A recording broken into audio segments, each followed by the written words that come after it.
decision.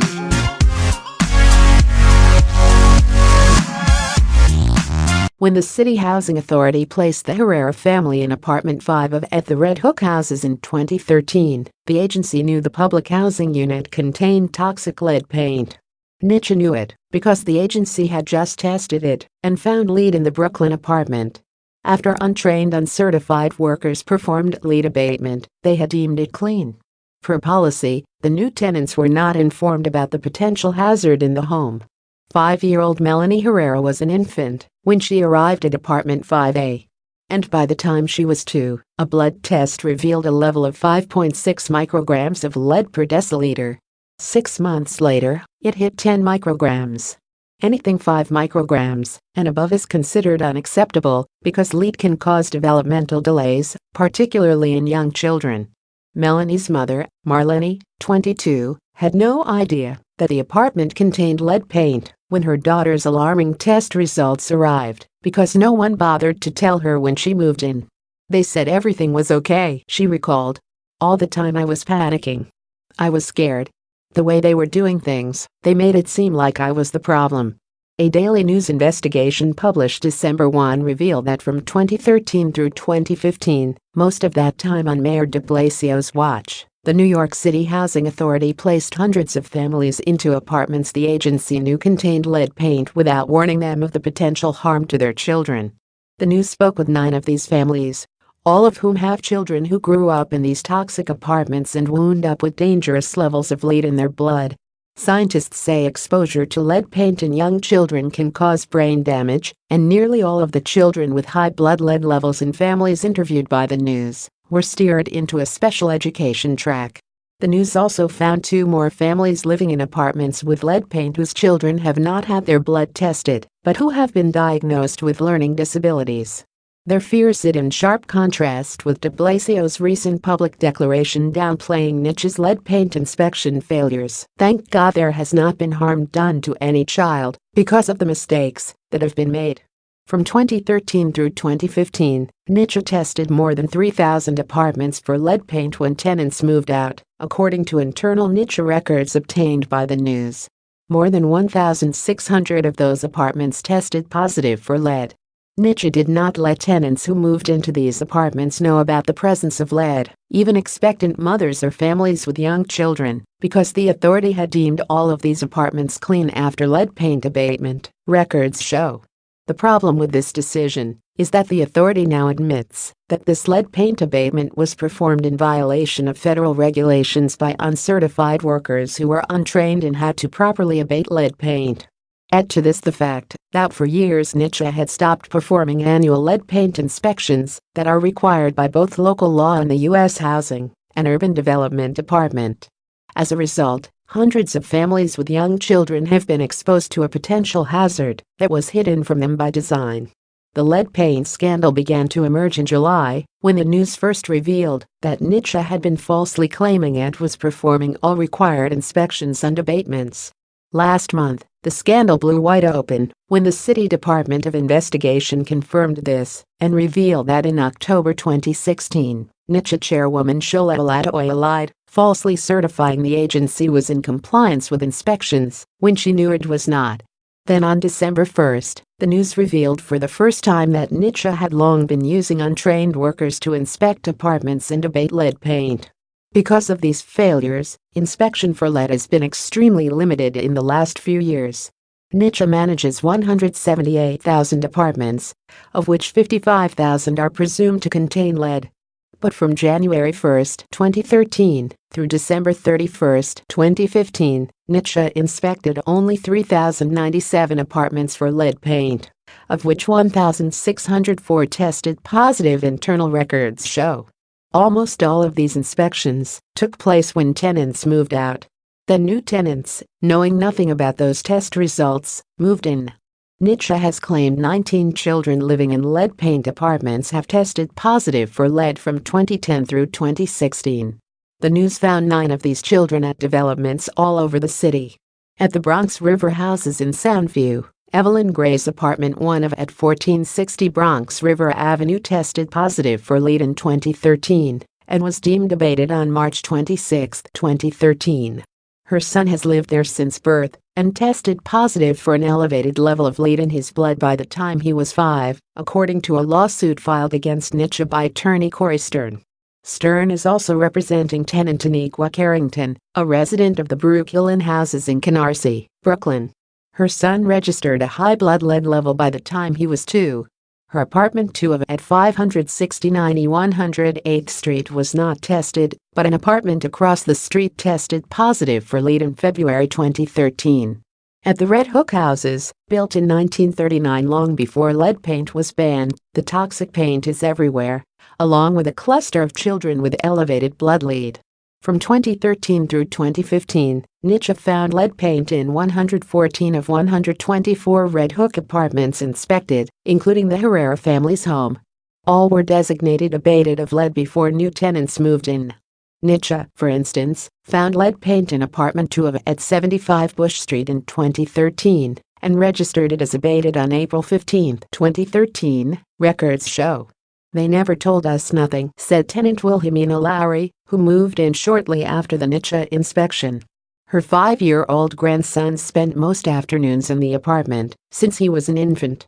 In 2015, she says, he tested positive for elevated levels of lead in his blood. "He's been here since he was a baby," she said. A few buildings away from Lowry's apartment, 2 other Red Hook tenants, living at 791 Hicks Street, Sharon Page and Jalissa Green, also have children with elevated lead levels. Both are suing NYCHA and de Blasio over the failure to keep their children safe from lead exposure. For some of these parents, the discovery of a high blood lead level is just the beginning of the story. Several of their children wound up placed in special education programs after being diagnosed as developmentally delayed. That includes Page's son Kyan Dickerson, who was born in 2013 and registered elevated lead levels when he turned 4 in July. This occurred after her apartment was declared clean of lead paint by NYCHA in 2012, shortly before she moved in. Next door to Page's building, tenants India Williams and Charles Blackstock moved into apartment 2D at 797 Hicks Street with their 3 children in February 2014. Records show NYCHA found lead paint in that apartment before they moved in, and also in the Red Hook houses apartment, where they'd been living for years before moving to apartment 2D.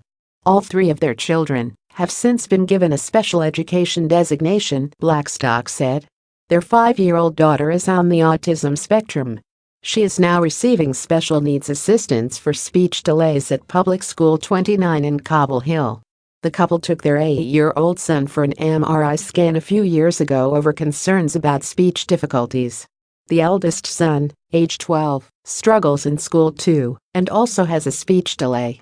"They all didn't talk on time," Blackstock said. "They have learning problems. They have physical problems like learning how to write, everything. All 3 of them." Blackstock is furious that NYCHA didn't tell him that lead paint existed in both of the family's Red Hook apartments. Last week he took his children to the doctor to be tested. "The results are pending. If we were living in an apartment that had lead in it, that may be the issue," he said. "I don't know. I'm not a doctor." At the Pominock houses in Fresh Meadows, Queens, Monica Corbett's son was designated with what the city schools call an individualized education program, Irish punts, for special education students when he was 4. Earlier, he'd registered a high blood lead reading. "My son was around 4 when he got a blood test, and the lead level was elevated," she said. "It concerned me. He wasn't slow, but he wasn't hitting the milestones other kids had. He wound up getting an Irish punts." At the time, her apartment had not been tested for lead paint, although apartments throughout Pominock, including the unit 1 floor directly below her, had registered positive for lead paint. At the Mitchell houses in the South Bronx, Melany Herrera, 45, moved into apartment 1G at 350 E 137th Street in 2011 with her husband, Bruce, 59, 3 small kids, and 3 small grandkids. In March 2013, NYCHA had not been responding to requests for repairs, so Harrison called 311. A health inspector soon showed up and found traces of lead paint. Records show the apartment was deemed abated on April 19, 2013. Since then, Harrison said, NYCHA has not returned for required annual lead paint checks. Today, Her 8-year-old son has been diagnosed with autism, and her 5-year-old daughter has developed speech delays. None of the kids have been tested for lead in their blood, but Harrison said she will get them tested soon. When they were babies, they touched all the walls. We don't know if they put something in their mouth, she said. Data analyzed by the City Independent Budget Office at the request of the news show that students living in public housing are found to have learning disabilities at a much higher rate than non-public housing students. In the 2013-14 school year, 29.6% of students in kindergarten through 8th grade who live in public housing were placed in special education programs. That compares with 18.5% of non-NYCHA students in city public schools. At times, there has been disagreement about the connection between lead paint in an apartment and a child testing positive for high blood lead. If a child tests positive for an elevated level of 5 or above, a doctor must notify the city health department. That agency then automatically tests the apartment where the child lived. In several cases when health inspectors got a positive reading, NYCHA would do its own test and declare that there was no lead paint in an apartment. That's what happened at the Linden houses in East New York, Brooklyn, in March 2015. After Michaela Jackson, 2, registered lead levels of 18 micrograms per deciliter, city health inspectors found lead paint in 19 spots throughout the apartment. Since Michaela had lived her entire life in that apartment, her mother, Helen, was alarmed that she had never been told about the lead paint there. But NYCHA contested the health department's findings and did a lab test. After initially losing the paint samples, NYCHA obtained a second sample and declared there was no lead paint in the apartment. The same thing happened with Marissa Vargas, whose 2-year-old daughter, Melany Herrera, tested positive in August 2014 with a stunning 24 micrograms per deciliter, well above acceptable levels. Health inspectors found lead paint on the heating pipes in her Pominock Houses apartment in September 2014, but NYCHA's lab test declared there was no lead paint. In the last month, the lead paint scandal has rocked City Hall in NYCHA. 2 NYCHA senior managers were fired, 1 was demoted, and multiple elected officials have called for NYCHA chairwoman Alatoy to resign. De Blasio has backed his appointee, but NYCHA has hired a new compliance officer and begun free blood lead testing to children living in 2,300 of the lead paint-tainted units cleaned by the untrained workers. The testing began December 18. Back in Red Hook, the Herreras are still trying to understand the ramifications after the news told them about the presence of lead in their apartment. Melany moved out a year ago with her daughter, Melany, but her sister, Melany, 22, is still there with a 7-month-old daughter, Ulysses. "I don't want to happen the same thing that happened to my sister," she said, as her daughter smiled up from her bouncy seat.